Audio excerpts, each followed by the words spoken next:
हामी चाहिँ भुतखेलको खेल मैदानबाट चाहिँ बाहिरिसकेका छौँ।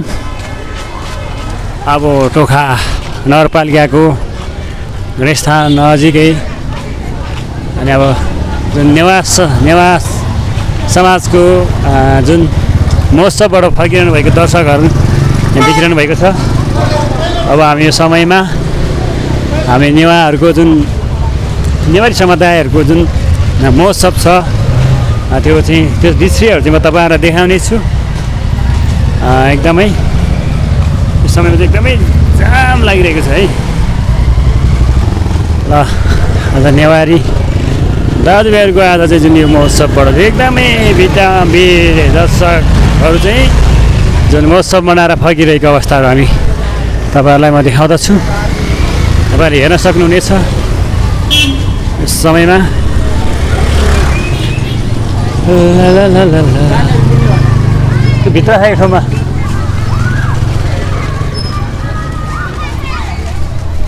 सम्पूर्ण दाजुभाइ दिदीबहिनीहरू होइन दिनु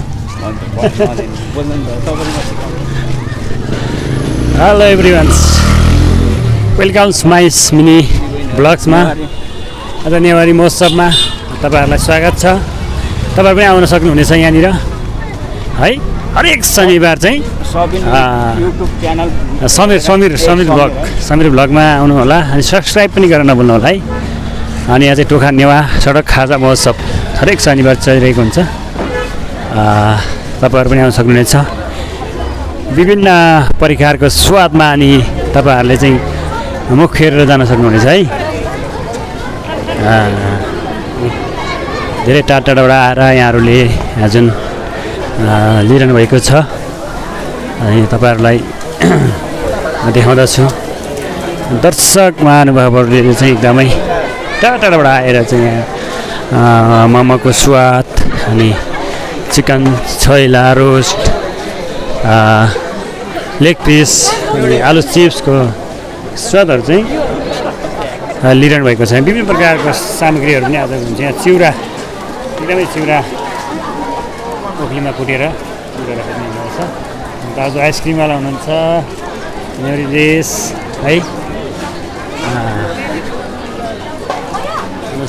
टोखामा चाहिँ एकदमै यो नेवा महोत्सव घुम्न लाउनु होला है। एकदमै रमाइलो इन्टरटेनमेन्ट गर्नलाई पैसा नहुने पनि घुम्न सक्नुहुन्छ, पैसा हुने पनि घुम्न सक्नुहुन्छ यहाँनिर आएर चाहिँ।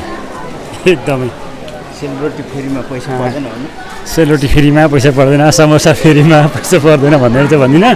पैसा चाहिँ पर्दैन, नोट चाहिँ पर्छ है। यहाँ चाहिँ जति मित्र आए पनि फ्रीमा पैसा पर्दैन तपाईँहरूलाई। तपाईँलाई पैसा पर्दैन, जे खानु मन लाग्छ आएर खानुहोस्, तर नोट तिर्नुहोस्, पैसा चाहिँ पर्दैन है।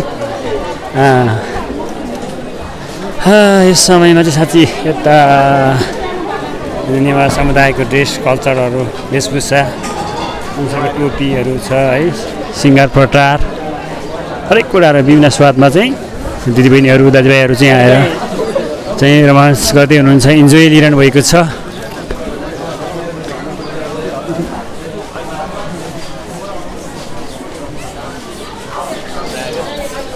दाजुले यहाँ चिउरा